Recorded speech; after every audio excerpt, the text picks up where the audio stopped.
Mon nom est Martin Thomas Côté en compagnie d'Alan Lévesque et Patrice Riverain et vous écoutez Les Injustes. Les ténèbres règnent sur le web. Trolls, fake news et instababe. Le seul et dernier espoir de sauver les internets vient de s'éteindre avec Les Injustes.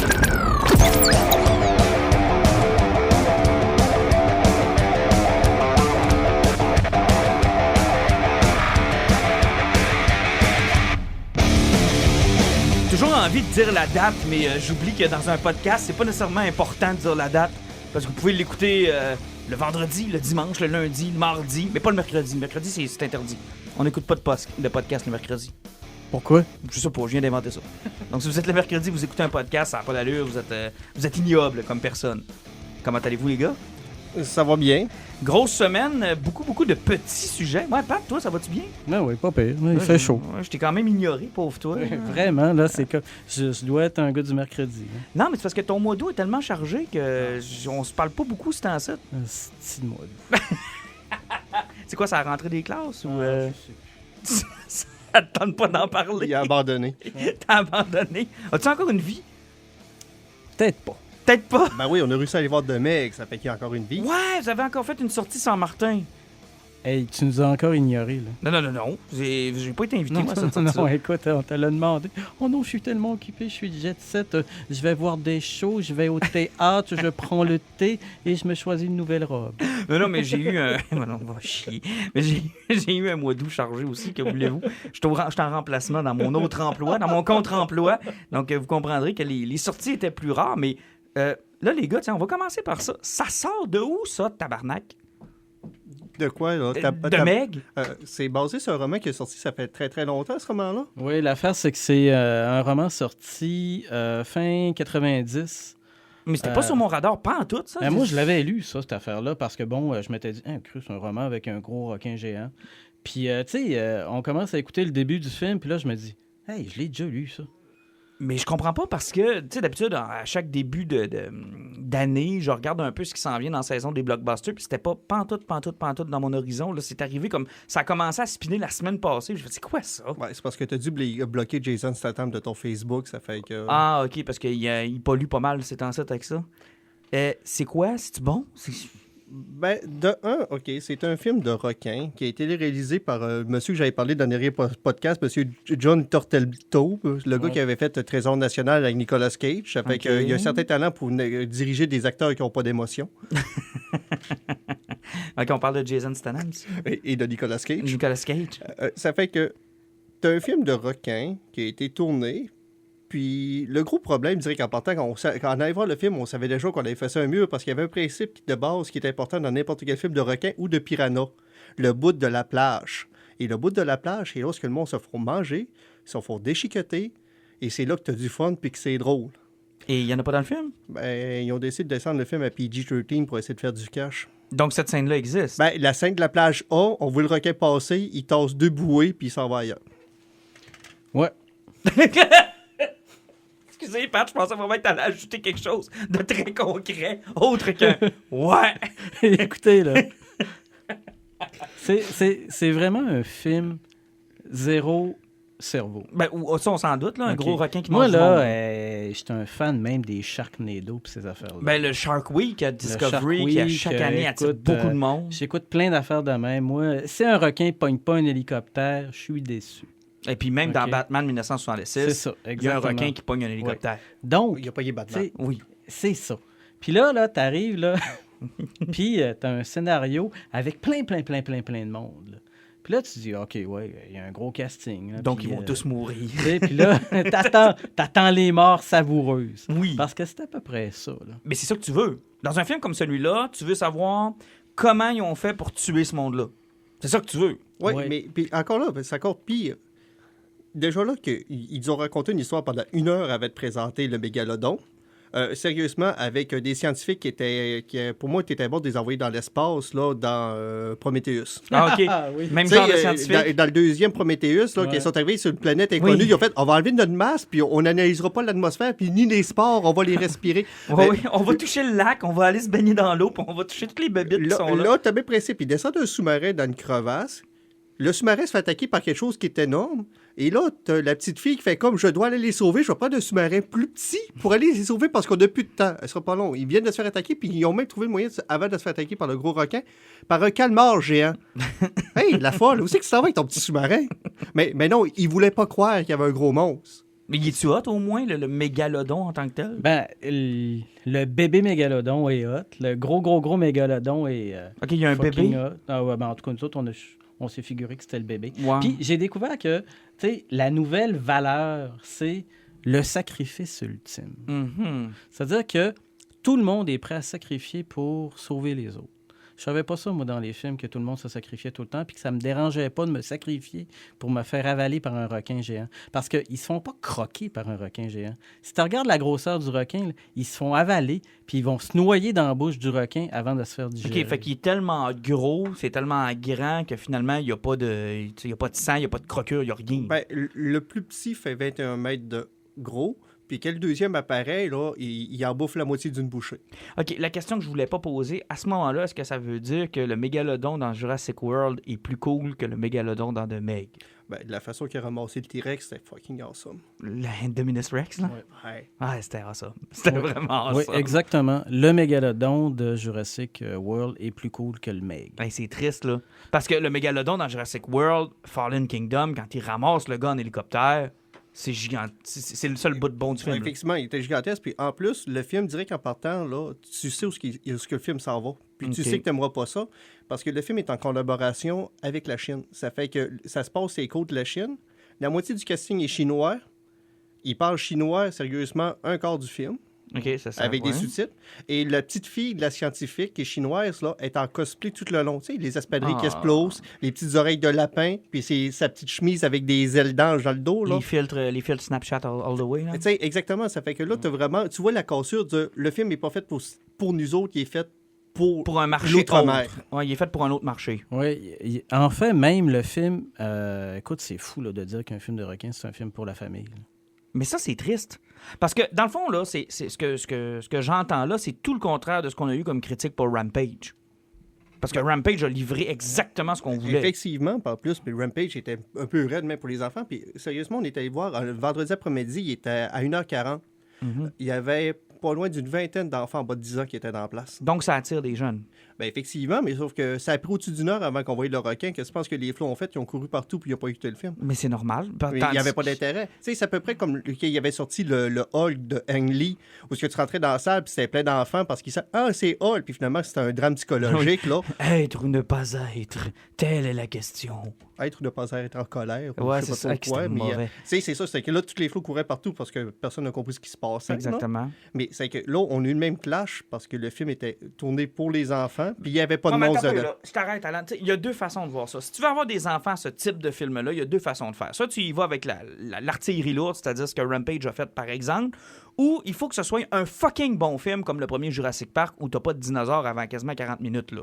Mais il faut que ce soit fort, puis que ce soit bon, puis que ce soit grandiose, puis que ce soit budget. Et je sens que de Meg, on n'est pas dans ces eaux-là du tout. Là. Ça dépend parce que Turtletaube a mis le paquet sur certains de ses effets. Il y a des scènes grandioses. Tu sais, il s'est arrangé pour être capable de faire un visuel qui a quand même un certain impact, un certain éclat. OK.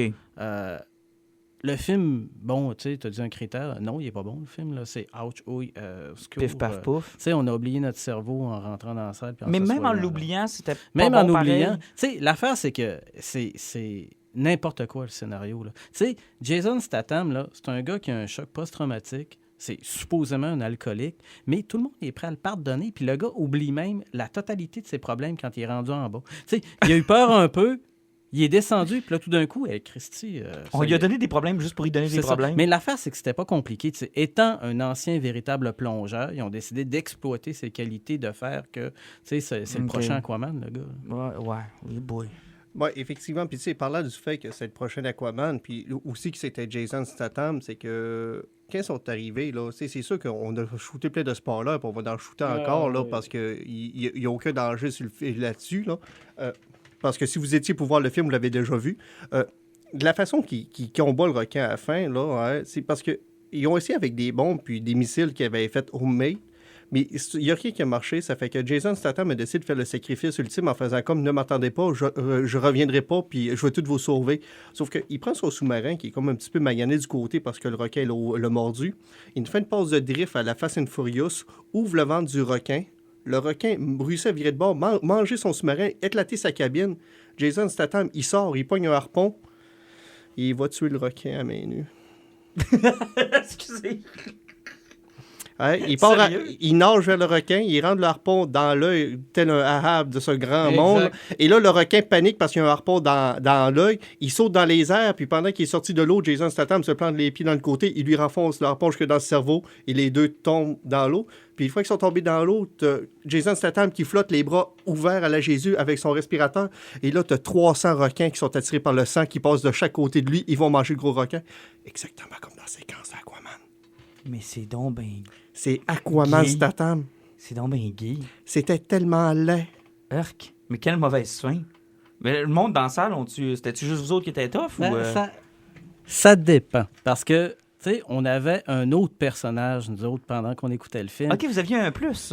Oui, on avait un plus. C'est comme si on vivait là une expérience de cinéma maison vision avec des bonus. Et on avait un monsieur derrière nous. Et je vous salue, monsieur, même si je vous connais pas. Vous m'avez fait rire tout le long. Écoute, il était tellement dedans. Là, c'était « Hey, ouais, super, hey, ben, coudonc! » Écoute, il était incroyable. « Hey, ben, coudonc! » Les Il audios... tripait tellement, là. Écoute, puis c'était... Écoute... J'ai adoré ce monsieur. Les commentaires audio tout le long du film. Mais j'avais oublié aussi un détail, sa stupidité du film, là, comme de quoi qu'il n'y a rien qui marche. Dans la bataille finale contre le gros requin, là, parce que vu qu'il avait passé sa plage, tout le monde le savait qu'il était là, puis vu que c'était genre en Chine, il y a toujours des hélicoptères, je sais pas pourquoi. Il y a trop d'hélicoptères avec des caméras qui voient ça, c'est qu'ils décident d'aller filmer le combat. Et que font des hélicoptères qui filment? Ils se rentrent dedans. Ben oui, c'est parce que c'est comme si tu étais à Saigon. Ça fait que, tu sais, t'as comme un requin en dessous de l'eau, c'est que t'as peur qu'il te mitraille. Ça fait que tu fais des passes rapides en tournant en rond. Parce que pour un caméraman, un hélicoptère qui tourne en rond ultra rapidement, c'est idéal pour les plans. Puis là, sur 3 hélicoptères, il y en a 2 qui se rentrent dedans. Puis sur les 2 qui s'écrasent, il y en a une qui réussit à tomber sur le bateau. OK, fait que ça passera pas à l'histoire. C'est pas fini. C'est pourquoi tu veux parler de qui? De Ruby Rose? Non! Je veux parler de Pipin, tabarnouche. Écoute! Tu sais, là, on a déliré sur un autre Pipin existant. Oui. Mais là, il y en a un nouveau. C'est le Wonder Chien. Écoute, c'est un espèce de tout petit chien. C'est quoi la race, hein? C'est pas un poméranien? Un petit poméranien, OK? Mais ce chien-là, je savais pas, moi, qu'un poméranien là, pouvait nager aussi longtemps, aussi loin, pas se faire manger par un requin, survivre, se faire repêcher. Écoute, il y a une stamina de Dieu. Écoute, Michael Phelps est une lavette à côté de Pipin. Écoute, moi, ce petit chien-là, c'était ma deuxième vedette. Tu sais, le monsieur en arrière de moi, le petit chien. Écoute, on a même eu une espèce de remake de la scène de plage du premier Jaws. Okay. Où la mère capote parce que là, son petit gars, bon, un petit gros chinois avec sa flotte, qui veut aller absolument nager. C'est exactement calqué sur la scène de Jaws. C'est un genre de la mère dommage. La mère, ouais, écoute, il y en avait. On a même eu Moby Dick. Là. Ouais, c'est ça. Là, ils ont fait le Donc, tour. Là. Puis là, tu sais. T'as-tu le Captain Eyeliner aussi? Ou... Proche? Ben, on sait jamais. Là. Parce que l'affaire, c'est que c'était comme un ramassis de toutes sortes de choses. Puis oui, je vais en parler, là. Ruby Rose. Ruby Rose qui, étonnamment, n'est pas morte dans le film. Parce que, tu sais, il me semble qu'elle meurt dans tous ses films puis qu'elle est un peu désagréable. Elle faisait quoi? Une chercheuse de requins lesbienne? Elle faisait celle qui avait tout inventé. OK, une ingénieure tout construit, lesbienne. tout inventé. On le sait pas. Ah, on le sait pas. On le sait pas. Ils l'ont pas dit! On le sait pas, mais à un moment donné, il y a un drôle de commentaire sur ses cheveux. Mais je l'ai pas compris, ça. Ça doit être à cause de son look radical, je sais pas, de lesbienne, là, mais... Là, c'était un peu intense, là, tu sais. Regarde. Look radical. Je vais être franc avec vous autres, là, c'était un peu intense. Là. Moi, j'ai rien contre l'homosexualité et ces affaires-là, puis vous êtes un peu intense. Mais elle, aussi belle qu'elle est toujours aussi mauvaise.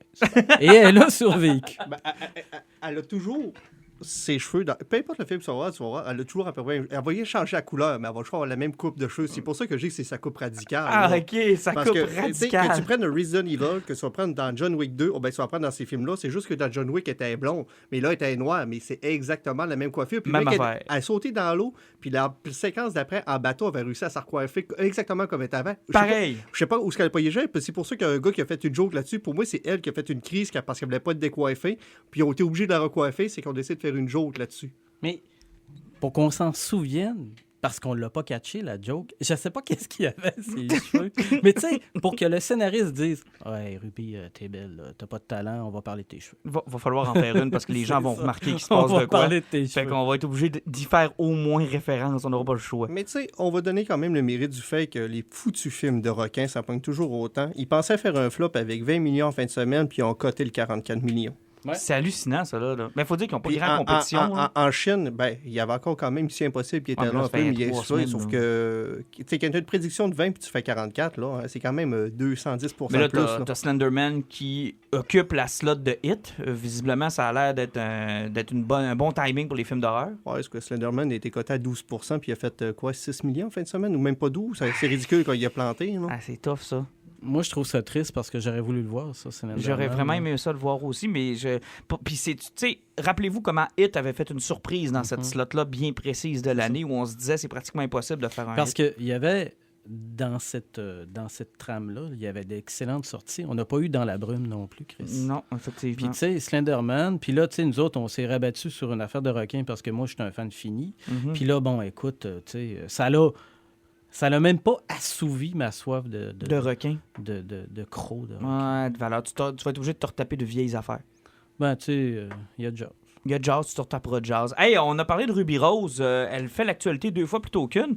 Elle a été donc engagée, ou plutôt castée en bon anglais, dans le rôle de Batwoman, nouvelle série de la CW, qui va se passer dans le Arrowverse, ça, si je me trompe pas. Ah, effectivement, parce que sa première apparition va être dans le méga crossover, comme il y a à chaque année. Maintenant, qui sont quoi? Ils sont rendus avec Arrow, The Supergirl. Flash, Supergirl et Legion of Tomorrow. Exactement. À chaque année, ils font un méga crossover avec leurs 4 séries. Ça a commencé avec Flashpoint, je pense. Ah, exactement. Ben, non, le Flashpoint a été une fin de saison. Le premier, c'est une invasion extraterrestre Oui, qu'il y c'est avait vrai. vraiment eu. Puis il y en a eu le deuxième qui était dans le milieu du Flashpoint aussi. Là.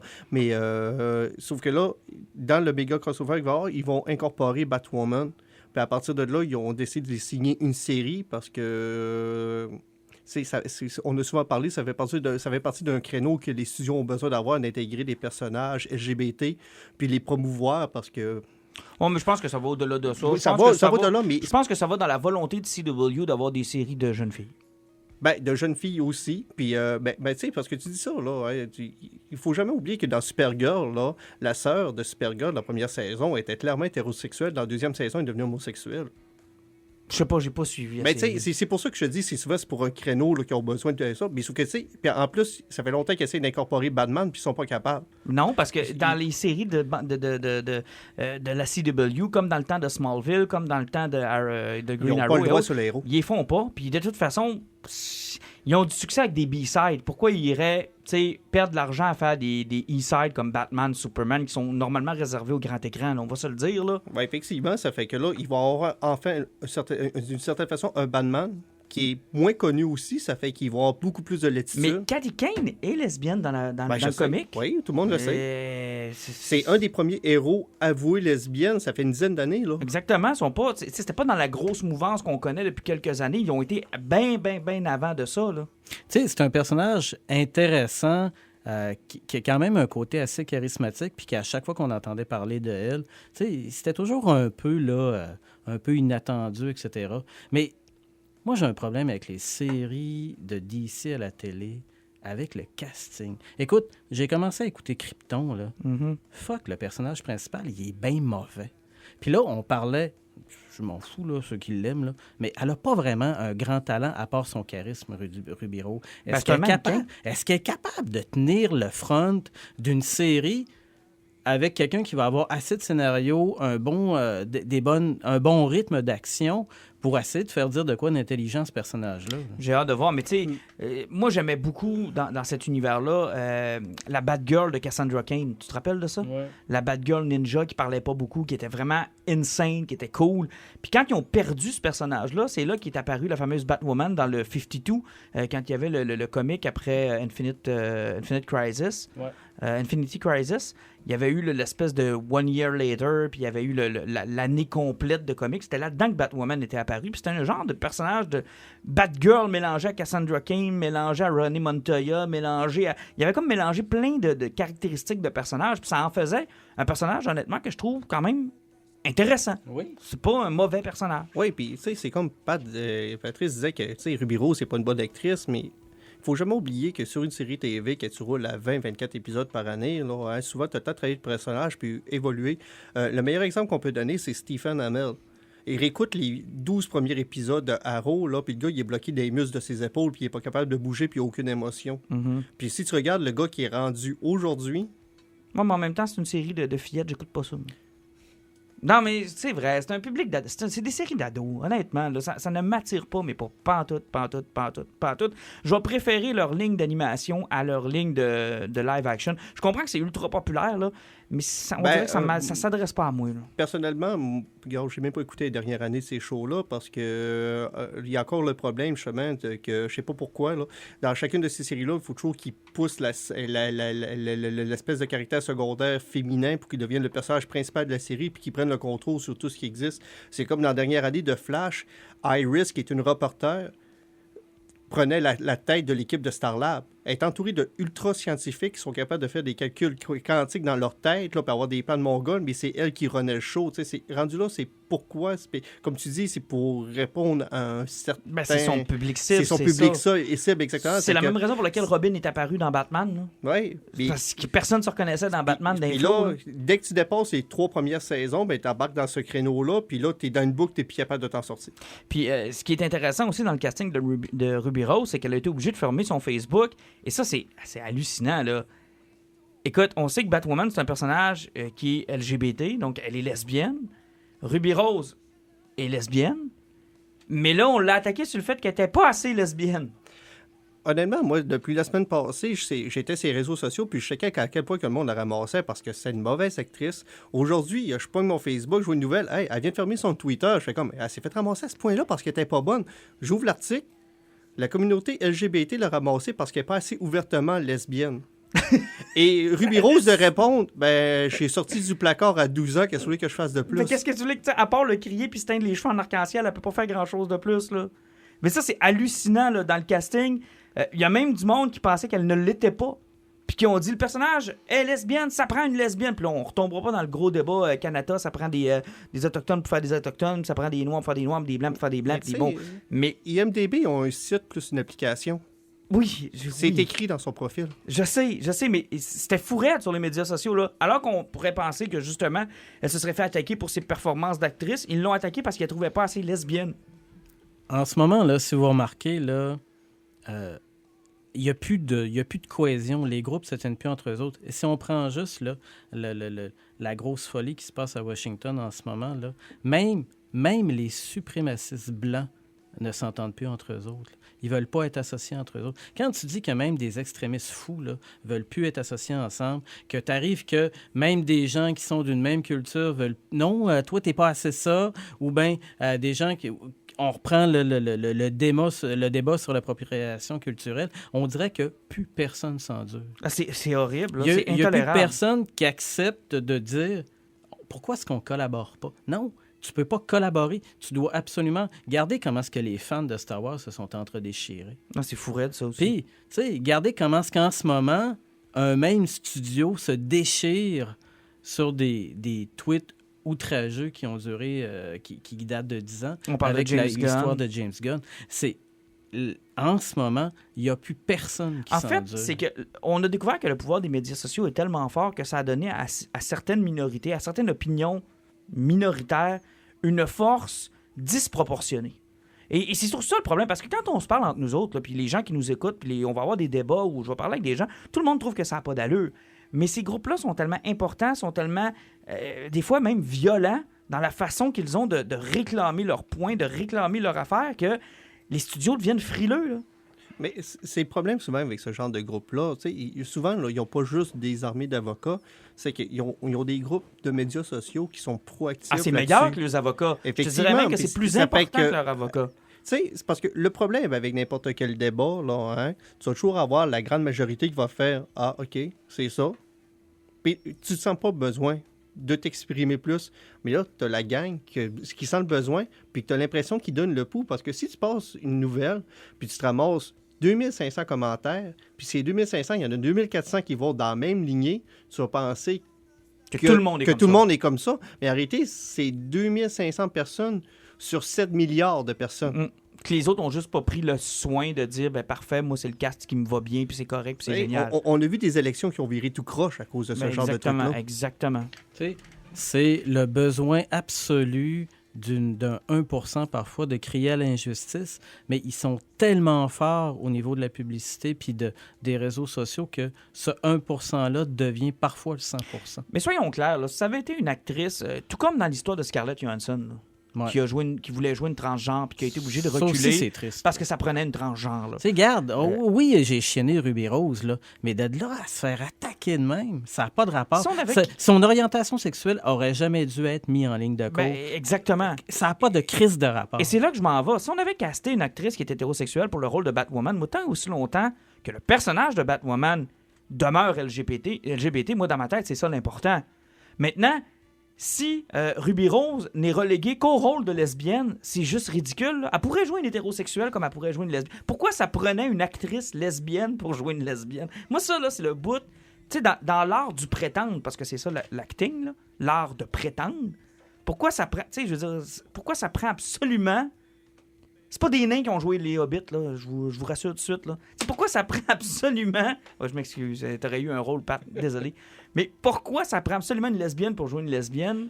Puis Mais c'est ridicule. On pourrait même reculer encore un peu plus loin que ça dans le passé. Là, hein. À une certaine époque, au théâtre, là, il y a des Blancs qui se maquillaient noirs. Non, oui. Mais Puis, c'est tu sais, devenu une insulte aussi. C'était au théâtre. Oui, c'était une insulte, sauf que c'était considéré comme... C'était un maquillage, c'était un costume d'une certaine façon. C'est que oui, d'une certaine façon, ça n'avait pas de sens.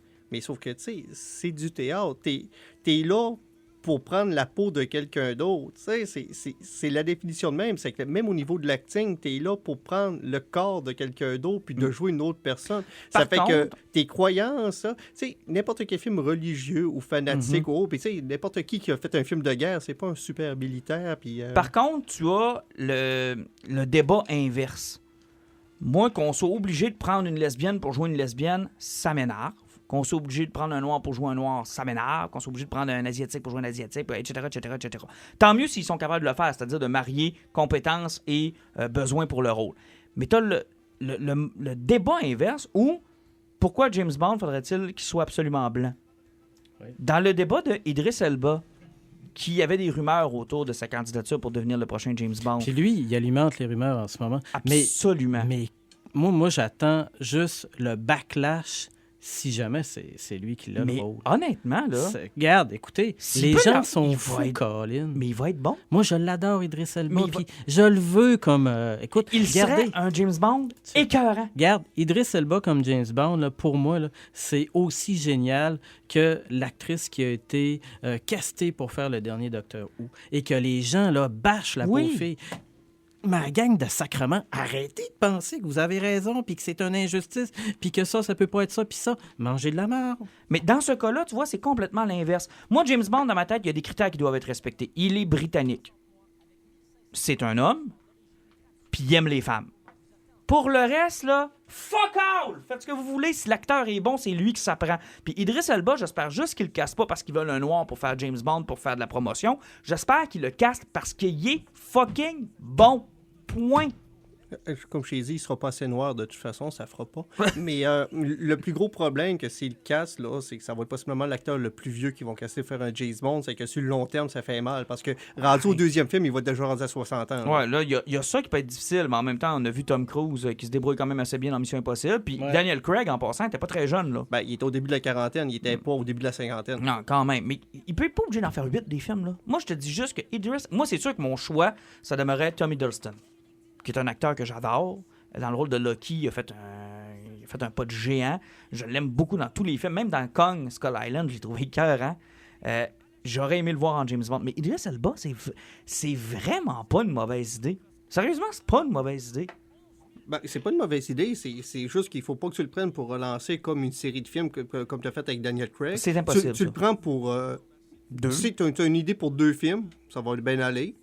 Puis après, tu relances l'acteur, sauf qu'on dirait qu'ils sont plus frileux pour garder les acteurs moins longtemps sur les James Bond maintenant, là. Parce que veut pas, là... Ben, Brosnan en a fait 5. Ben, regarde, dans les 20 dernières années, là, on a eu 2.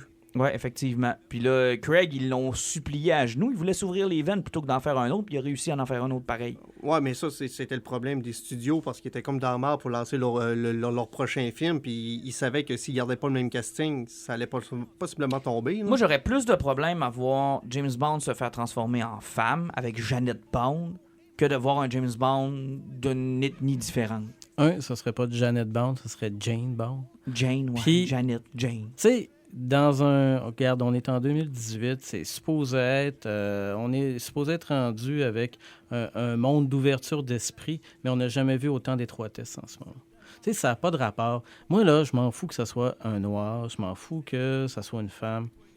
Tant que j'ai un prochain James Bond, puis qu'il arrive, puis qu'il sorte un autre scénario cool, puis qu'il nous fasse un film d'espionnage. J'ai des limites. Tu sais, James Bond, c'est un homme. Regarde, écoutez, là, c'est James Bond, oui, c'est un homme, mais en même temps, regarde... Tu sais, il n'y a rien qui empêche de faire des Atomic Blondes de ce monde. Il n'y a rien qui empêche de faire... Oui. Puis Atomic Blonde, en plus, ça vient d'une série de BD. Puis il n'y en avait pas rien qu'un. Non, c'est ça. Puis elle est écœurante, là. Puis honnêtement, tu sais, moi, je ne vois pas nécessaire de prendre... Tu sais, comme Sherlock Holmes, c'est un gars. C'est plate, mais ça va avec l'époque, ça va avec le cast. Il a créé un personnage homme. T'sais, oui, c'est ça. Je vous dis, là. Mais, tu sais, aujourd'hui, là, il n'y a rien qui est assez ou qui est suffisant. James Bond transgenre, serait-tu pas pire, ça? Regarde, James Bond, là, il pourrait même être en unijambiste, là, puis j'irais y arracher son autre jambe. C'est drôle, tu t'as dit ça, puis je voyais que le vilain, là, qui finit comme à la fin de Ace Ventura, là, comme que tout le monde vomit qu'il se rende compte que c'est un transgenre. Mais... il est en avance sur le temps. Comment c'est? Lois Einhorn, qui est la chef de police, qui finalement est le joueur de football. Ça, c'est tellement bon, honnêtement. Tu viens de me rappeler de bons souvenirs. Bref, Idris Elba en James Bond, moi, je pense que c'est un oui. Mais... Ben, personnellement, moi, ça fait longtemps que je le pense, mais comme je dis, je pense qu'il a passé sa fenêtre d'opportunité. Il aurait dû être casté pour le dernier que Craig allait faire, parce que veut pas... Le très médiocre Spectre? Ben, pas que Spectre, j'ai trouvé médiocre, c'est que Spectre a mis fin à sa série, puis à son histoire du crime organisé. Ouais, de Casino Royale jusqu'à Spectre, c'était Spectre au grand complet, puis il a fait tomber la tête de Spectre à la fin. Pourquoi en faire un autre? S'arrêter là qu'il aurait fallu en casser un autre.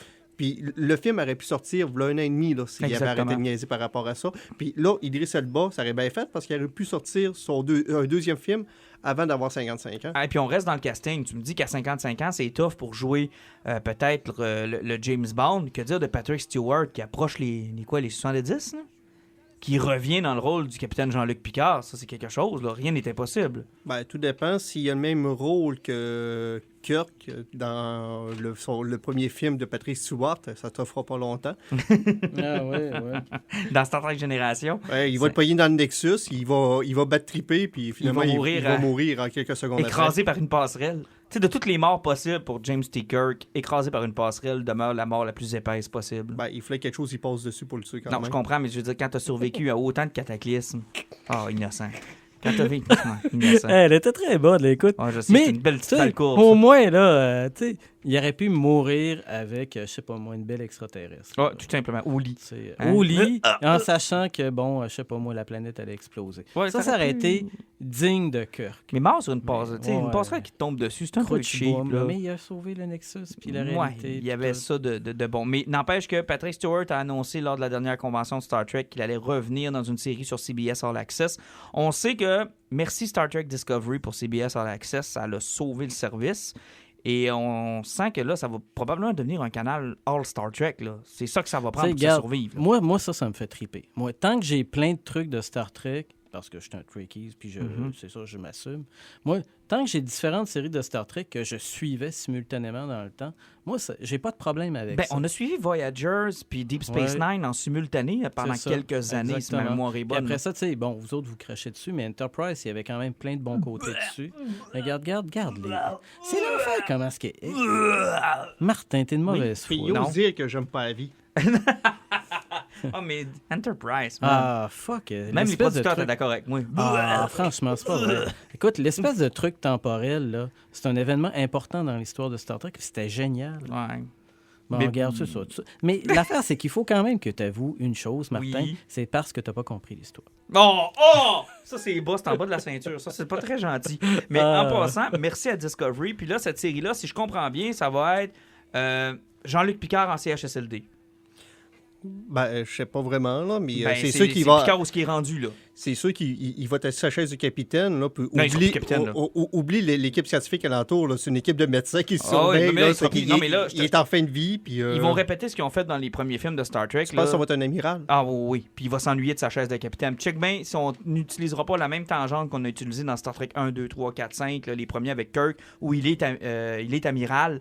Puis tout ce qu'il fait dans ces petits films-là, c'est faire chier Starfleet pour repogner son crise de vaisseau. C'est juste ça qu'il fait, là. Il tasse les capitaines un après l'autre. Écoute, c'est Spock à m'amener qui est capitaine. Il tasse de là. À tous les fois qu'il est sur le vaisseau, il se passe de quoi, puis il prend la chaise du capitaine, puis il fait semblant que... je suis pas pour y retourner, mais écoute, s'il pouvait dévisser la chaise, partir avec, il l'aurait fait, là. Moi, je m'attends à une histoire qui va ressembler à ça, là. Ben, veux pas, avec l'âge de l'acteur, ça prend quelqu'un pour le remplacer si jamais il décide de pas se lever un matin, là. Ça fait que... Mais aussi, c'est parce que... Ils se sont rendus compte aussi, CBS, en Access, qu'il y avait un problème. C'est que le monde a été abonné 2 mois et demi. Ben, le temps de Discovery. Une fois que ça finit, ils ont comme fait shit, on n'a pas du Star Trek, on met des grosses séries, parce que malheureusement, ils se sont rendus compte aussi qu'il n'y avait pas grand-chose. Il n'y avait rien d'autre, là. C'est qu'ils vont essayer de rouler du Star Trek 12 mois par année. Mais c'est pas une mauvaise idée, mais en ramenant Patrick Stewart, il va y avoir une vague d'abonnements monstre. Parce qu'écoute, la dernière fois qu'on a vu Picard, c'était à Nemesis en 2002. Après ça, il s'est retiré. Si on suit la continuité dans les bandes dessinées, c'est Riker qui s'en va lui-même sur son propre vaisseau. Puis le clone de Data devient le capitaine de l'Enterprise. Ah, je vous surprends ce matin, ce soir-là. Wow. Donc, je ne sais pas si on va suivre, parce que ce qu'on n'a pas annoncé, puis ce que j'aurais aimé savoir, c'est est-ce que le reste de l'équipage de TNG vont le suivre dans cette série-là, ou ils vont faire juste des caméos. Tu sais, Riker, voyons, l'ingénieur, son nom m'échappe, Geordi. Geordi Laforge. Si tu prends, par exemple, là, c'est Dina Troy. Oui, Dina Troy. Écoute, elle, la dernière fois qu'on l'a vue, c'était dans Stargate. Elle a fait beaucoup de conventions aussi. Elle a fait de la convention. Je suis pas sûr que... Je sais pas si tous ces gens-là ont envie de se rembarquer. Mais c'était ça, une histoire de famille, Next Generation. Oui, S'ils sont effectivement. pas là, il manque quelque chose. Ben écoute, l'affaire, c'est que ça peut être des caméos comme il y en avait eu avec certaines affaires. Tu sais, Spock qui revenait dans Next Generation. McCoy était revenu dans le pilote. Donc ça peut être super intéressant. Puis ce que je détesterais pas, moi personnellement, c'est de voir s'il serait pas capable de faire... un lien avec Discovery. Ben, moi, je pense qu'avec la deuxième saison de Discovery, les trous noirs qui s'en viennent, il y a de quoi là. Il y a de quoi faire, il y a de quoi... Ça, c'est peut-être là le tremplin pour le retour de Patrick Stewart puis de sa gang. Là, j'aimerais vraiment, vraiment, vraiment ça. J'ai hâte de voir. Il avait l'air bien heureux. Puis je suis content pour lui parce que après Logan... il avait fait des commentaires qu'il avait hésité très, très longtemps avant de reprendre le rôle dans Logan parce qu'il avait peur d'être casté dans des rôles de vieillard pour le reste de ses jours. Parce que, tu sais, le rôle qu'il a joué... Tu sais, dans Logan, il est magané, là. Ils l'ont magané, mais plus qu'il l'est déjà. Là. Moi, je l'ai vu, il était très en forme l'été passé, le Patrick Stewart. Ouais, là. il avait monté en haut de 90 ans puis avec de l'Alzheimer. Oui, puis le maquillage était là, puis écoute, il avait l'air frêle, il avait l'air faible. Puis il y a eu vraiment l'inquiétude de dire, ben garde ça, là, si je fais ça là... ça va tellement marquer que probablement je serai plus capable d'avoir des rôles où je suis encore capable de faire des trucs un peu plus physiques puis des trucs, tu sais, pas de gériatrie, là, tu sais. Fait que je suis content de savoir que Star Trek lui redonne une autre chance pour pouvoir jouer dans une autre série de Star Trek. Ça risque d'être vraiment intéressant. Tu sais, ce qui est intéressant, c'est de voir comment lui veut avoir une seconde chance puis comment il y en a qui sont pas capables de prendre la balle au bon comme Chris Pine. Chris Pine, c'est horrible ce qui s'en vient avec Paramount Pictures. Là, on apprend qu'il est en dehors du décor. Tous les autres ont été re-signés, si ma mémoire est bonne. Il y a lui puis Chris Hemsworth. Ouais, mais Chris Hemsworth, lui, il était supposé de faire un caméo, ça fait Ouais, que mais l'importance c'est- du scénario qui était plus ou moins là. c'était facilement écartable. Là. Tu rechangeais de scénario, ben c'est bonsoir, c'était Ouais, terminé. mais là, Chris Pine, depuis qu'il s'est tapé Gal Gadot, là, Gal Gadot, là, Gal Gadot, on dirait qu'il a pas eu la grosse tête. le moment où il a été payé plus qu'elle en passant. là. Oui, effectivement. Puis tu sais, il avait signé pour 3 films. Il demande de revenir pour un 4e. Ils ont dû demander une diminution de cachet parce que Star Trek Beyond, ça avait pas été un succès au box-office. Puis c'était pas très bon non plus. Encore une fois, là, ils ont eu le problème. Ils l'ont tellement poussé action qu'ils avaient encore oublié une fois c'était quoi Star Trek. Puis en même temps, il l'avait lié au très mauvais Star Trek Enterprise. Regarde, il y a eu plus de passes de moto que de vaisseaux dans ce film-là. Ça Oui. fait que Ouais, on n'a pas besoin d'aller plus loin que ça. Je veux là. dire, du moment où tu commences ton film en détruisant l'Enterprise, Ouais, puis T'sais, que tu laisses Simon Pegg faire une passe avec Sabotage. oh ouais, c'était... Ah, mon Dieu, au secours. Mais tu sais, même si ça semblait être une passe cool, patin. Non, c'était pas... C'était pour le 50e anniversaire. Ouais, non, c'était vraiment pas cool. Puis honnêtement, j'avais beaucoup d'espoir fondé sur le 4e volet. Puis oubliez pas non plus hein, que les deux communiquent pas. Hein. Les séries télé et les films, c'est comme deux chicanes différentes. Là. Ils peuvent pas s'emprunter l'un et l'autre. Là. C'est compliqué. Moi, rendu là, regarde, faites comme vous faisiez dans le temps. Là. Tirez à plug sur l'univers de J.J. Abrams. Il y a une trilogie, c'est correct. Faites-nous un film de Discovery, vous les avez déjà. C'était comme ça dans le temps. Faisaient un film de la série originale dans le temps que c'était la série originale, puis quand TNG était là, ils ont fait des films avec TNG. Ou j'ai toujours attendu un film, quoique là, c'est impossible, mais avec Voyagers, moi, j'ai toujours cru que j'aurais toujours aimé avoir un film. Ouais, mais avant toute là, chose, moi, j'aurais voulu un film de Deep Space Nine. Aussi, moi, je les Parce aurais que, fait les écoute, deux. il était épique, Deep Space Nine. Puis le Dominion, l'ennemi qui était là, écoute, il était même plus menaçant et impressionnant que les Borg, à quelque part. Mais là, le problème, c'est que ces castes-là ont tous vieilli. Là, C'est je ça. veux dire, Kate Mulgrew est plus reconnaissable. Là. Ben, Kate Mulgrew, elle, ça ressemble encore, puis elle est excellente dans Orange is the New Oui, Black. mais dans un autre type de casting. Exactement. tu sais, Un peu Même plus- elle, parce que moi, avec ma blonde, on avait été voir sa conférence d'un Comic-Con. Elle est absolument géniale, hyper dedans. Là. Mais tu sais, elle a passé à autre chose. Elle pourrait pas reprendre Janeway. Là. Ça serait, Ben, je pense pas. Ça là. serait Tu sais, difficile. Ultimatus Janeway. là, Ouais, ça serait- En fait, c'est ça. Janeway, c'était tout un personnage. Moi, je l'adorais. Ça a toujours été un de mes capitaines préférés. Ben, moi, je vais me répéter. Là. J'ai toujours pensé que Janeway aurait dû tuer tout son équipage, se cloner, puis elle aurait pu tout faire. Ça aurait été moins compliqué. Mais oui, elle était capable de tout. Elle faisait tout sur le vaisseau. Tout! Mais t'en veux une femme qui est capable de tout faire? Ouais. Janeway, elle faisait T'sais, tout. Janeway, là, elle était comme Guylaine Tremblay. Elle faisait tout. C'était la Guylaine Tremblay de Star Trek. Ouais. Mais honnêtement, c'était bon. Fait que Chris Pine qui va finalement probablement tuer le quatrième film de cette série-là, on s'entend, là? Je pense pas qu'on va le voir de notre vivant. Mais, hey, le reste du cast doit être en tabarnak. Ben là, oui, parce que c'était comme une petite famille aussi. Hein. Veut pas, il se crée des liens dans des tournages qui sont Mais comme ceux-là. celui là. qui faisait Spock, là, il était pas... Comment est-ce qu'il s'appelle, lui? Il s'appelle Zachary Quinto? Ah oui. exactement. Il voulait pas débarquer de ça, lui aussi. Non, je pense qu'il avait été re-signé aussi. Puis toute la gang, ben là, il y en a un qui a débarqué, mais ben là, il souffre de la maladie d'être mort. Là. Anton Yelchin, ouais, lui, ouais, il a eu la mort la plus atroce du monde avec son frein à main qui a pas de nu puis il s'est fait écraser dans sa porte du garage. C'était pas un Jeep, ça? Ouais, c'est assez triste, ça. Là, mais, Oui, écoute, tu parles d'une mort. c'est Chekhov. Ouais, dans la catégorie des Darwin Awards, là, des morts qui sont évitables, mais qui sont un peu poches, là. Celle-là, elle vient en tête de liste. Là. Écrasée par ton char, là. Que le frein à main n'a pas tenu, là. Ça a dû faire mal. Puis il était jeune en plus de ça. Fait qu'il aurait fallu lui recaster à nouveau pour le rôle de Chekhov. Est-ce que ça ouvre la porte à recaster pour Kirk en même temps? Ouais, ils sont aussi bien changé l'équipage. De toute façon, depuis le premier film, qu'ils veulent que Spock soit à moitié de capitaine, puis les deux n'arrêtaient pas de s'assassiner. Mais malgré le fait que Zachary puis Chris, il y avait une belle chimie quand même. Oui, parce que ce que tu parles là, c'est dans le premier film. À partir du deuxième, Spock est devenu docile.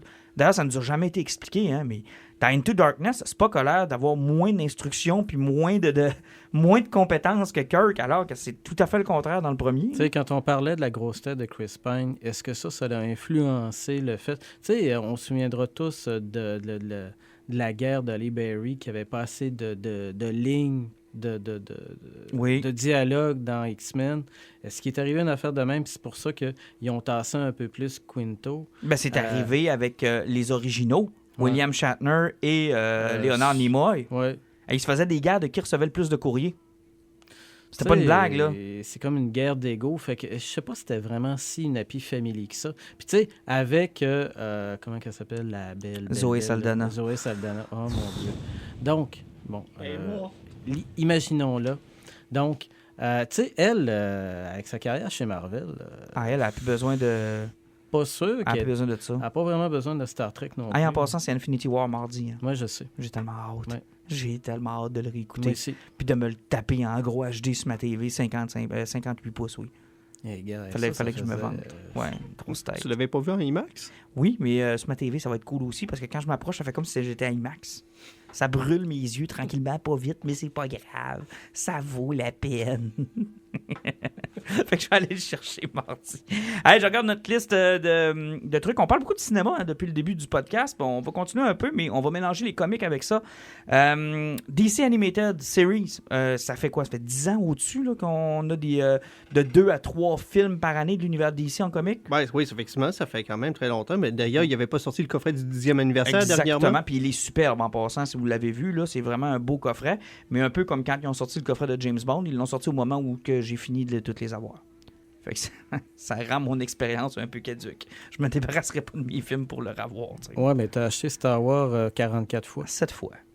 Donc, tu peux Et acheter. Jurassic Park 4 fois. Mais c'est pas grave. Donc, Ceux-là, je les réachèterai pas une deuxième Et fois. un petit secret, il a déjà précommandé le steelbook avec les 5 films dedans. Non, je l'ai pas fait. Non. J'ai résisté à la tentation. Il n'a pas encore flanché, dis-je. En fait, c'est ma blonde qui n'a pas encore accepté. C'est plus ça, la vérité. Sinon, il aurait été précommandé. Mais le dernier en liste, c'est un double part, donc deux parties. C'est Death of Superman et Reign of the Superman. Donc, Death est sorti la semaine passée en Blu-ray. Reign of the Superman est attendu en janvier. En 2019, il n'a pas été très, 2019. très précis, mais c'est début 2019. Oui, parce que 2019, et surprenamment, je pense qu'il va en avoir 3 ou 4. Qui est plus que la cadence habituelle. Là. Tu vas avoir un Superman, tu vas avoir Batman Hush, Puis un Wonder Woman. tu vas avoir un je pense Wonder pas. Woman, puis je pense que tu en as un autre là, qui m'échappe. Donc, quand même, là, c'est beaucoup de films qui vont sortir l'an prochain. J'ai beaucoup de difficultés avec cette série-là depuis Killing Joke. Ben de la misère. Alors qu'ils étaient awesome, que je trouvais que c'était probablement ce que DC faisait de meilleur, toutes médias confondus. Moi, Justice League War, Throne of Atlantis, Dark Knight Return, qui, ma foi, était le comique mis sur écran. Là. C'était génial. Assault on Arkham, qui était le film de Suicide Squad qu'on aurait dû avoir en passant, là, si il avait été brillant. Qui était 2 minutes, beaucoup là. mieux que L2P. Exactement aussi. Je te dirais que depuis Killing Joke, tu en as parlé, L2P, Gotham by Gaslight, qui ont travesti un peu l'histoire puis qui n'étaient pas très bonnes. Puis là, vient de s'ajouter à ça Death of Superman. Vous autres, vous avez aimé, je pense. Hein? Ben, je pense que Pat l'a pas vu. Pat l'a pas vu encore. Non, hein? non, non, je l'ai pas encore vu. Ok, ok. Ça fait, moi, personnellement, je l'ai écouté.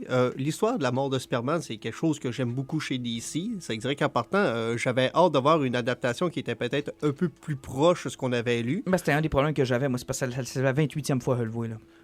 Ben, il y a eu Doomsday, puis là... Ben, il y a eu Doomsday, il y a eu Death of Superman. On l'a vu dans Batman v Superman. On l'a vu dans Justice League. On l'a vu dans dans Superman The On Animated l'a pas Series. vu dans Justice League. Il est revenu à la vie de façon bidon dans Justice League. Je le sais, mais tu comprends que la prémisse de Doomsday qui se bat contre Superman puis que Superman meurt, je l'ai vu 48 000 fois.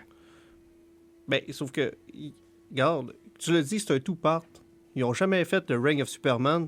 Si tu fais pas un Death of Superman avant, comment veux-tu faire un règne de Superman? Ça, je comprends. Puis c'est peut-être le bout qui va me faire avaler le film, dans le sens où, enfin, ça sera pas toujours incomplet. Parce que ça a toujours été incomplet comme histoire. Effectivement, Superman est parce toujours que- revenu tout seul. Puis, tu sais, il y a à peu près personne qui sait que le vrai méchant en arrière de tout ça, c'était Brainiac. Exactement. Hey, tu poserais la question à tout le monde, là, hey, c'était qui le gros méchant là, dans l'histoire de Doomsday? Que c'est que Doomsday s'est pointé là, qu'il y a eu Cyborg qui s'est pointé?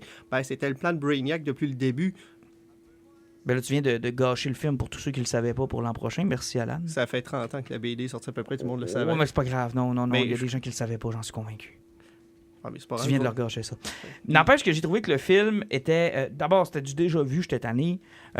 Ensuite, ce qu'il faut comprendre, puis ça, on en a parlé tout à l'heure, on a réalisé tout le monde ensemble, là, qu'il existe un peu 2 univers dans les animations de DC.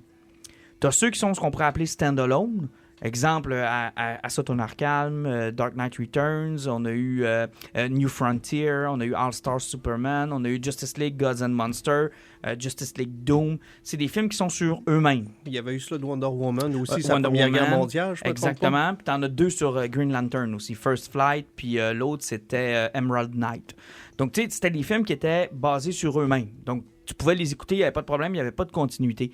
Mais il y a toute une série de films avec le même cast de voix depuis le début. Et là, je vous nomme Flashpoint, ça commence avec ça, Justice League War, Throne of Atlantis, Justice League Dark, Son of Batman, Batman vs. Robin, Batman Bad Blood, on a eu Justice League vs. Teen Titan, Judas Contract, on a eu Suicide Squad, L2P, et on ajoute Death of Superman. C'est tout le même univers. Puis il y en a 3 que j'ai vu dans le tas. Exactement. Ben, ce qui explique peut-être pourquoi quand je te l'ai annoncé, tu as fait comme « Ah, ouais ». Ben, ça expliquait parce que, tu sais, il y a beaucoup de personnes, j'ai pas dû être le seul à se dire pourquoi que dans la mort de Superman, c'est Damien qui est Robin. Exactement. Tu sais, tu fais comme, OK, là, je comprends pas trop ce bout-là. Puis sans compter que moi, j'étais convaincu que tout dans les films, tout le monde, Clark puis Lois étaient déjà ensemble, puis ils savaient qu'il était Superman. Mais là, tu te rends compte qu'ils ne savaient même pas. Ça fait que tu es vraiment comme à la genèse de l'histoire d'à peu près tous les héros. C'est quand même relativement particulier. Oui, je suis d'accord avec toi, ça serait peut-être mieux sans stand-alone, mais gars, je le savais pas, puis ça m'a pas fait mal, puis je l'ai pris comme étant seul. Donc, Ben, moi, ça m'a gossé un peu. Je pense qu'ils se sont fermés des opportunités, ils se sont fermés des portes. Maintenant, moi, la crainte que j'ai, c'est que Batman Hush soit dans cette continuité-là, ce qui va les empêcher de faire une adaptation fidèle comme il l'avait fait pour Dark Knight Returns, qui selon moi reste c'est parce que ça fait le modèle. Ça fait partie des histoires hors série, presque à la All-Star Superman. C'est parce que, oui, même si c'était dans les séries principales de Batman, Hush est tellement en dehors que tu peux pas le mêler à une histoire particulière. Parce que, veux pas, Hush, c'est à peu près comme Long Halloween. C'est comme des stand-alone qui se sont démarqués puis se sont comme classés en dehors de la continuité. Non, ils sont référés dans la continuité pareil. Ils sont là pareil. Oui. Là. Ça s'est passé. Mais en tant que tel, que l'histoire, de la façon qu'elle est ramassée... Elle se lit bien, Peu importe. Exactement. T'es quelqu'un qui est nouveau à Batman, il n'y a pas de référence sur le numéro de la semaine passée. T'es capable de le lire en stand-alone. C'est ça, c'est comme une série ou un scénario qui se suffit en soi. Ben, alors, de là l'importance d'en faire un film stand-alone dans ma tête à moi. Tu sais, ils ratent le shot avec le grand écran. Là, ils utilisent l'anime. Est-ce qu'ils vont... Moi, peut-être qu'ils vont penser à continuité. Je sais pas, mais tu sais... Que... C'est de valeur parce que leur anime allait super bien, là. Depuis, ça fait... Moi, je trouve que Killing Joke a pris une drôle de tendance. Ben, Killing Joke, de un, il s'était rendu compte qu'il n'y avait pas assez de stock pour faire un film d'1h20. C'est qu'ils ont racheté une demi-heure pour nous présenter Batgirl. Ils se sont dit, personne ne connaît Batgirl. Le fait qu'il y a présence, c'était tel quel. Mais le fait que Batman ait couché avec pratiquement une fille qui a la moitié de son âge, là, c'était douteux, là. C'est très... En plus, c'est comme la fille de son meilleur chum. Puis en plus, t'avais toute l'histoire du gangster dont on se calisse, mais comme dans l'an 40. Ouais, qui flirtait avec. Puis, c'est pourquoi que, vu que c'est une fille, là, ben, tout le monde voudrait qu'il veuille coucher avec. Tout le monde voulait la fourrer Batgirl dans ce film-là. La méchante, autant que son mentor, veulent la fourrer. Ah oui, tout le monde voulait fourrer Batgirl. En fait, ça aurait jamais dû s'appeler Killing Joke, ça aurait dû s'appeler Fourrer Batgirl. Mettez votre nom ici, vous avez une chance de fourrer Batgirl. Puis finalement, le drame du comic Killing Joke, c'est quand elle a perdu ses jambes, son bassin marchait plus, ça fait que c'était là le drame. C'est terminé. C'est terminé. Personne ne voulait la fourrer, c'est que ça finit là. C'était terminé. Mais Killing Joke, c'était très mauvais. Puis Batman by Gaslight, Gotham by Gaslight, c'était mauvais aussi. À part la twist du vilain à la fin, mais tu sais... C'était pas la twist du comic. Je sais, mais ça, j'ai même pas compris pourquoi ils l'ont pas respecté. Mais d'ailleurs, il faut dire que le comic avait à peu près 12 pages. Ben, c'est la même affaire. Fait que si tu t'attaques à des projets qui ont 12 pages, là, c'est sûr que tu vas manquer de stock. Là. Mais tu sais, on peut revenir à ce qu'on parlait au début avec la mort de Superman. Ça a quand même été pas si mal bien apporté. Au niveau de la violence, c'était là. Tu peux pas faire écouter ça à un enfant de 10 ans. Là. Moi, je pense que mon fils est capable d'écouter. Ouais, mais ça dépend de la façon de voir les choses parce que, tu sais, il y a quand même quelques têtes qui éclatent, là. Oui. Tu sais, il y a une couple de scènes qui sont graphiques, mais Lex Luthor, de la façon qu'il avait fait en tant que prisonnier qui était crosseur, il était ça, super cool. Ça, c'était bon. Mais les combats, oui, tu les as trouvés un peu courts. Je les ai trouvés très courts, moi. Vu l'épique que c'est supposé avoir, je me serais attendu à ce qu'on ait un peu plus de temps sur le combat de Doomsday et de Superman. Puis ça a été vite. Oui, il y a eu quelques bonnes passes. Au moins, on a vu la Justice League se faire ramasser. Ah, puis Puis d'aplomb. après, on a vu c'est quoi le vrai pouvoir de Batman, c'est dire on a vraiment besoin de Clark.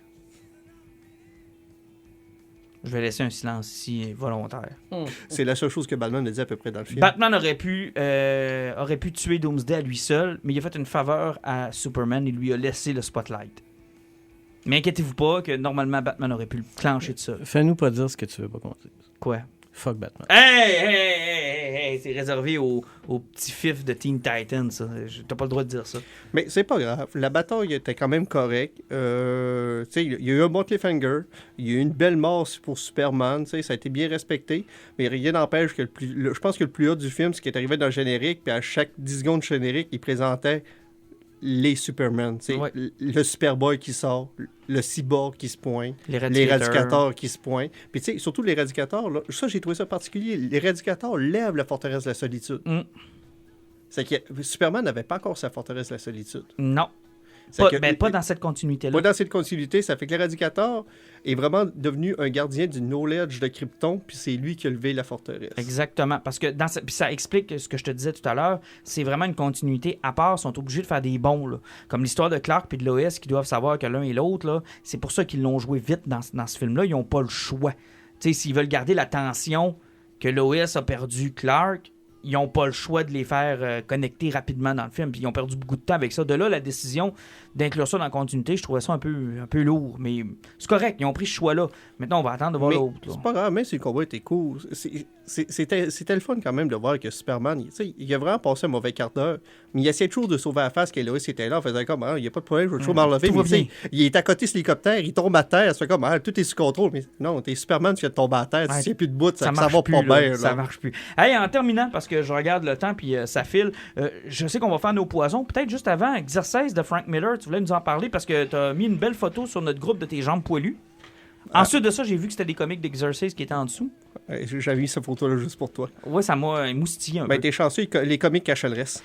Ouais. Ça laissait place à l'imagination, disons ça comme ça. OK, ouais, effectivement. Exercice a beaucoup de poils. Exercice, ça fait 20 ans que Frank Miller dit qu'il va faire une suite à 300. Ben, Frank Miller, comme dans tout ce qu'il entreprend. Et laisse-moi pas parler de Robocop. Ben, on parlera pas de Robocop, ça ne tente même pas d'en parler. Je sais, j'en parle à tous les fois. Il avait dit qu'elle allait sortir une série sur Exercice. Oui, ça fait longtemps de ça. Il y avait même un film qui était supposé être fait. Oui, effectivement. Sauf que là, la série a commencé à sortir au printemps, puis elle a fini au mois de juillet. Ah, il a réussi à la finir. Oui, mais sérieusement, elle a sorti en 5 mois. Là. Ça a vraiment il était capable. Ben, pour moi, c'est parce qu'elle avait dessiné il y a 3 ans. Oh, probablement que ça y a pris 3 ans à dessiner. Ils se sont dit, garde, quand tu auras tout fini, là, on ça va fait s'occuper de la sortie. Tu te ramasses 5 volumes qui sont à 5$. Mais tu sais, c'est des beaux volumes avec des couvertures cartonnées qui sont pas rigides, mais tu sais, c'est vraiment du gros carton. Là. Ça fait que t'es pas capable de plier ta BD. Tu fais comme, wow, j'ai quelque chose de qualité. Tu ouvres ta première page, tu fais comme, OK, il a gardé le même style. On est sur le widescreen, tout se déroule sur 2 pages, puis tout est séparé comme ça. Là. Ça fait que tu dis, quand il va sortir le TP, ça va être encore plus beau que la BD, parce que le TP qui avait sorti de 300 en widescreen, c'était sublime. Là. C'était merveilleux, la lecture de ça. Là, tu fais comme, OK, je vais commencer à lire ça. C'est qu'on commence avec l'histoire. Tu commences vraiment avant que Cersei soit là. C'est son père, Darius, qui se prend contre, comment il s'appelle, monsieur Thémistoclès. Ça fait que tu as toujours les Perses contre Athènes. Tu sais, donc les Perses qui sont contre la démocratie. C'est que les 2 premiers numéros, tu as vraiment la bataille de ces deux-là. C'est vraiment épique. Au niveau des Athéniens, tu as une espèce de guerrier ultime qui fait des passes incroyables avec des lances. C'est une machine à tuer. C'est que tu as vraiment des combats qui sont super. Là, tu fais comme, yes, j'ai du 300. Là, je trippe. Jusqu'au temps que là, le gars, il réussit à tuer le père d'Exercice, puis qu'il laisse le fils en vie. Puis là, tu as Darius qui fait comme, on aurait dû tuer le fils, j'ai pas aimé ses yeux. Là, tu fais comme, hey, on va voir la levée d'Exercice. Ça, c'était les 2 premiers numéros. 3e numéro, tu vois Exercice qui fait comme, mon père a dit que ça prendrait un dieu pour détruire les Athéniens, c'est que je dois devenir plus. C'est qu'il fait son Jésus, puis il s'en va dans le désert, puis il renonce à toutes ses richesses, puis tout. Puis là, tu vois qu'il y a comme des visions de gens bizarres. Là, tu fais comme, OK, c'est du Frank Miller, il y a peut-être du délire, on va voir ce que ça va aller par après. 4e numéro, Xerxès est mort. Hein? Là, tu fais comme... Quand ça, Xerxès est mort? Là, c'est quoi qui se passe? Là, tu vois qu'il commence à faire des sauts dans le futur. Tu te ramasses là, avec toutes les grandes batailles qui a monté jusqu'à Alexandre, contre Darius III. Ça fait qu'il fait une chronologie là, sur les numéros suivants. Là, c'est que tu as à peu près 2 numéros et demi. Là, il passe du 10, du 15, du 20 ans, jusqu'à vraiment à Alexandre qui est contre Darius III. Puis c'est vraiment rien que des splash pages sur les batailles qu'il a faites, mettons, je sais plus trop, Persépolis, à Babylone, tout ce que tu veux. Là. C'est vraiment chaque bataille, puis des fois, là, ça va rien que 3 grosses pages complètes de soldats qui sont en position de combat et autres, en faisant ça, c'est telle bataille de ça, telle bataille de ça. Puis là, jusqu'au temps que Alexandre réussit à capturer Darius III, puis finalement, il se fait qu'il a tué dans son Mais campement. c'est quoi, il n'y a plus qu'exercice? Ben non, il est mort dans une bulle au début. Ça fait que... Excusez. Il est mort dans une bulle en faisant exercice. Il est mort, c'est que t'as passé vraiment d'exercice, ça fait ça chevauché, puis ça s'est passé 10 ans après 300. OK, fait que, dans le fond, là, entre les deux, vous auriez dû lire 300, puis après ça, Mais c'est la suite. c'est parce que l'exercice n'existe plus. Là. Il y a pendant 2 numéros et demi que par l'exercice, puis après, il a clairé ça pour aller parler de la montée d'Alexandre le Grand jusqu'au temps que Darius se fasse tuer, puis tu finis avec un Alexandre qui fait une morale sur Darius. Fait comme les grands de ce monde ne pourront jamais nous comprendre pourquoi qu'on fait ça, puis pourquoi qu'on est des grands conquérants, Là, tu fais comme, OK, c'est parce que là, ça s'appelle exercice. Tu as des exercices en page couverture de chacune de tes BD. Il n'y a pas d'exercice en 5 numéros. Fait que c'était pas très bon. Ben, j'ai pas compris ce qui s'en allait. Les 2 premiers numéros étaient Fabuleux. merveilleux, c'est fabuleux. Après ça, c'est... Fait qu'attendre le TP, puis on va voir ce que ça va donner. Ouais. Ou passer à côté, un des deux. Ben, vu que ça se laisse assez vite, là, tu iras dans une librairie, tu feras ton hypocrite, là, tu lis 3-4 pages, fais un tour, t'en reviens, t'en lis 3-4 pages. J'avais pas vu en face à patte quand t'as dit ça. Il y en a tellement. Oh non, t'es pas sérieux. Ben oui, il y en a. Mais voyons donc. Hey, j'ai un vieux Chris, là, qui vient, là, puis qui lit des livres en spiritualité ou bien en nouvel âge, là, en attendant sa femme qui est coiffeuse. Là. Puis il me fait ça depuis plusieurs années. Là. Ben Je me voyons suis donc. déjà pogné avec. Là. Mais c'est pas une bibliothèque, est-ce que Ben, c'est parce que l'affaire, c'est qu'il comprend pas. Oh boy. Il a déjà acheté des trucs, des dictionnaires à ses enfants. Il peut Fait que lire ça, les livres. fait que ça lui a donné un accès. C'est comme Ouais, la carte ouais, de membre, ça? C'est un tabarnak avec une sale tête. Mais dans le temps que t'avais un comic shop, ça faisait de ça aussi? Ouais, il y en avait quelques-uns, mais bon, tu sais, Oh. je suis un peu plus hardcore quand c'est à moi, mes affaires. Ouais, c'est sûr. Fait qu'à ce niveau-là, c'est pas pareil. Là. Tu sais, gars, là, c'est pas moi le boss. Là. Non, Fait c'est que sûr. si tu veux lire le livre, là, de toute façon, je vais t'ignorer, je te parlerai pas. Puis il m'ignore, puis il me parle pas non plus. OK, fait qu'en librairie, on suit le conseil à Alan, mais pas là où il n'y a pas de travail, s'il vous C'est plaît. ça, Puis exactement. vous allez lire exercice en C'est ça. cachette entre 2 rangées. C'est ça, en 2 rangées, là, en faisant ton poisson volant de l'identifier. Exactement. C'est ça. Hey, poison pour se laisser. Je commence avec toi, Pat, parce que là, Alan parle depuis tout à l'heure, puis je tenais de l'entendre. Oui, ah ben, Fait que- c'est fin pour toi. Écoutez, moi, j'ai commencé plutôt le roman Celle qui a tous les dons de Mike Carey. Mike Carey, qui au début, je me souvenais plus c'était qui est un gars qui s'est fait connaître chez Vertigo, chez DC, chez Marvel. En fait, c'est le gars qui a travaillé longtemps sur Hellblazer, sur Sandman, et c'est le créateur de Lucifer. Donc, c'est un récit apocalyptique, post-apocalyptique de zombies, avec un twist qui est vraiment assez génial, qu'ils te le disent au début. C'est un champignon. C'est l'idée du champignon. Vous avez peut-être déjà vu ça dans un documentaire, là, la petite fourmi qui a un champignon qui pousse à travers la tête. Là. Oui, Bon, oui. il se base là-dessus, puis c'est juste un twist, une mutation, que le champignon a eu un petit peu plus de volonté. Donc, ça infecte la population. Il y a les affamés qui n'ont pas de cerveau, qui n'ont rien. Mais il y a des enfants qui, eux autres, ont encore des facultés cognitives. Et là, on suit cette petite fille-là qui est à la fois une aberration, un monstre, un fungus, comme un des professeurs dit, mais qui est en même temps totalement amoureuse de sa professeure parce qu'elle la vénère, qu'elle veut survivre, elle veut apprendre, elle a une soif d'apprendre. Et c'est écœurant. Tu sais, tu t'attaches au personnage tout en sachant tout le temps, je peux pas. C'est un monstre, la petite fille. C'est écœurant. Puis, il y a eu une adaptation de ça par Mike Carey même au scénario. Vous pouvez voir le film sur Netflix, The Girls with All the Gift, qui est écœurant, qui est aussi bien twisté. C'est la même histoire. C'est-tu vieux, ça? Moi, je l'ai vu il y a 1 ou 2 ans, je pense, sur Netflix. J'avais été blasté, surpris, parce que je savais pas c'était quoi. Okay. Puis là, je me suis dit, tabarnouche, c'est un roman, ça. Puis Mike Carey a écrit un peu dans ce monde-là. Fait qu'il y a un autre roman qui s'en vient, The Boys on the Bridge, quelque chose comme ça. C'est super bien parce que la twist, c'est qu'on est avec, justement, le monstre. On est avec un zombie. C'est pas comme les romans poches, là, un peu à la Twilight, là, où le zombie est amoureux, il va redevenir humain. Non, sacrément. Là, écoute, tu sais, c'est un monstre, la petite fille. C'est Puis bon, ça. c'est bien écrit, c'est intéressant. Je trouve ça cool. Là. Ça se lit bien? Ça se dévore. Je vais y aller, moi. Turtle, volume 7, est sorti chez IDW. J'ai eu un letdown. Je n'ai parlé avec Alan, qui suit la série aussi, puis qu'il l'a eu en même temps que moi, mais tu l'as lu un peu plus vite que moi. Puis effectivement, la première moitié du livre, on fait souvent ce qu'on fait dans des séries quand il s'est passé des trucs traumatiques. T'sais, ça prend du temps avant que ça redécolle. T'sais, ça peut pas repartir en fou comme ça a fini. T'sais, le temps que toutes les implications que la grosse patente a eues puissent faire son chemin. Heureusement, la deuxième moitié, my God, ils ont fait de Splinter un Charles Xavier dans Ultimate X-Men. Là. On n'est plus sûr s'il est gentil ou s'il est méchant. On sait plus pas en tout. Écoute, il est rendu Master of the Foot Clan. Ça n'a aucun Christy de bon sens comment cette série-là est bonne et ça veut pas lâcher après autant de numéros.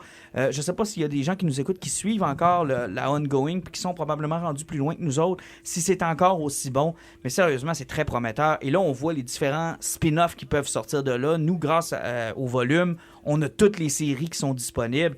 Et honnêtement, c'est bon, là, Alan. C'est écœurant. La série est super bonne. Puis justement, quand tu lis le tome 7, où ce que tu vois, ça commence à être de plus en plus long. Puis tu sais, tu vois certains personnages qui prennent des tangents d'ailleurs, puis qui quittent l'histoire principale. Puis là, tu dis, mais avec une série par mois, ils peuvent plus tenir ça. Puis c'est là que tu comprends pourquoi ils sont rendus maintenant. Ils ont Teenage Mutant Ninja Turtle Universe, puis prochainement, ils vont en lancer une nouvelle série à part, parce qu'ils sont rendus avec trop de personnages. Puis ils sont tous intéressants, là. Ils sont tous intéressants. Puis pour comprendre la mentalité de tous ces personnages-là, ils n'ont pas le choix de faire travailler sur les side quests. Exactement. Écoute, les Mutant Animals sont géniaux. Que ce soit Harold et Donnie qui sont ensemble, c'est super. Casey et April, ils ont réussi à nous faire une bonne série Limited Edition avec, qui était dans le volume 6, qui était écœurant. T'avais-tu vu Casey, de la façon que ça allait virer? Non, je ne l'ai jamais vu venir. Puis honnêtement, là, les twists dans cette série-là, d'abord, ils prennent énormément de liberté sur tout ce qu'on connaît des Teenage Mutant Ninja Turtles, tout en conservant le corps des 4 frères. Les 4 tortues sont exactement comme ce qu'on connaît des Turtles, contrairement à ce qu'ils vont faire avec Nickelodeon, la nouvelle série animée. Là. Mais ce qu'on voit, là, c'est vraiment ça. Mais tout ce qui est autour d'eux autres prennent des twists qui ont juste pas d'allure. C'est vraiment, vraiment très, très bon. Et deuxième petit poison, Girls des Luna Brothers, que tu m'avais conseillé, Alan. J'ai fini le 2e tome aujourd'hui. Quelle excellente série. Pas autant sur le fait qu'il se passe vraiment des tu sais, c'est très long comme histoire, mais je verrais très bien une série télé développée sur cette série-là. Puis ça coûterait pas tant cher parce que c'est les personnages qui sont intéressants. C'est pas nécessairement l'action ou les scènes d'action awesome ou encore les trucs qui sont fou raides. C'est vraiment les interactions entre les personnages dans une ville où ils semblent tous avoir à peu près 2 ou 3 de quotient. Là. C'est vraiment, vraiment, vraiment très, très bon. Les dialogues sont excellents. C'est vraiment une très, très bonne série. Si vous n'avez pas mis la main là-dessus, là, Girls de Luna Brothers, écœur. Et Alan, ton poison? Ben, moi, mon poison, là, c'est comme à chaque fois que ça sort sur Netflix. La 7e saison de Voltron est sortie vendredi. Ça m'a pris 24 heures à peu près pour passer à travers. T'as pas dormi? Bon, j'ai réussi à dormir quand même, mais ça a été une plus grosse saison que les dernières. À la place d'avoir du 6-7 épisodes, ils sont en tournant avec un 13. Parce que là, il y avait un gros storyline à faire. C'est parce que vraiment, t'as l'équipe, les paladins, qui retournent sur Terre. Mais à la fin de la 6e saison, quand ils se sont battus contre le prince Lothar, ils se sont fait pogner dans la quintessence. La quintessence, c'est comme l'énergie de l'univers, dans le fond. On n'ira pas beaucoup plus loin que ça. Puis ils ont été pognés dans une super grosse explosion. Puis quand ils ont réussi à sortir de ça, ben, leur vaisseau spatial, leur espèce de gros château, il a été débâti. C'est que pour retourner sur Terre, ils se rendent compte qu'ils ont un vol de 1,5 ans à faire. OK. C'est qu'il y a du temps à faire pour se rendre là-bas. Mais là tu commences avec une série où les 4 premiers épisodes, c'est vraiment eux autres qui volent vers la Terre. Il se pose une couple de l'affaire, mais il travaille beaucoup ces personnages, ce qui est surprenant pour une série qu'on pense que c'est pour les enfants. Là, hein. Sérieusement, dans cette saison-là, je pense que ça prend 4 épisodes avant qu'on voit Vol transformer. Là, parce qu'il travaille toujours beaucoup sur l'histoire, la psychologie des personnages, le déroulement que ça va. Parce que comme le dit Patrice plus tôt aujourd'hui, là, depuis la 3e saison, là, je pense que c'est un seul épisode qui a roulé jusqu'à maintenant. Là. La fin, c'est toujours le début du prochain épisode. OK, ouais. Chose qu'on s'entend pas en général, justement, de dessins animés pour enfants. Exactement. Ça fait que c'est beau. D'une certaine façon, c'est pour le monde un peu plus vieux parce qu'il y a du contenu à suivre. C'est que. Mais sauf que là, quand il arrive sur Terre, il y a une communication. Ils se rendent compte que dans leur explosion, là, ben, ils ont sauté 3 ans dans le futur. Ah, OK. Puis là, la Terre s'est faite envahir. OK, fait que Parce la que prochaine là, saison va être folle. Non. Ah non, tu le vois direct là? Parce que t'as la bataille sur Terre, avec la Terre qui essaie de monter son armée, puis tout ce qui se passe. Puis sérieusement, les séquences d'action, là, puis les combats, là, la chorégraphie, c'est tellement rapide, c'est tellement bien fait. T'as encore ça, tu fais comme, je peux pas croire que c'est fait pour des enfants, c'est tellement bien fait. Puis, tu sais, ils réussissent à gagner leur guerre, puis là, tu fais comme, ouais, mais ils ont sauvé la Terre. Qu'est-ce qui va se passer à partir de là? Moi, il y en aura-tu Certaines une fa- prochaine? Là, t'arrives, dernier épisode, une fois qu'ils ont gagné, il y a un nouvel ennemi qui descend, là, une espèce de gros robot par rapport. Mais la force de ça, là, ça n'a pas de sens. Puis là, il présente un nouvel ennemi qui se pointe là. Puis avant, la dernière seconde qu'il présente, c'est quoi, là? Tu l'as jamais vu venir. Puis là, tu fais comme, OK, ils s'en vont là maintenant. OK. La série, toujours pleine de rebondissements. Ça fait 7 saisons que ça roule, puis à chaque fois, je fais comme, ça peut pas être meilleur que la saison d'avant. Puis à chaque fois, je suis surpris. Donc, sur Netflix, disponible depuis Ça a sorti vendredi. vendredi. Les gars, merci beaucoup. On se reprend pour une prochaine, assurément. Salut! Salut! Mon Dieu, tu me finis ça de même? Salut. Ah ben là, qu'est-ce que tu veux qu'on te dise? Je sais pas. Star Wars Rebels saison 4, c'était awesome. Ah non, ça c'était...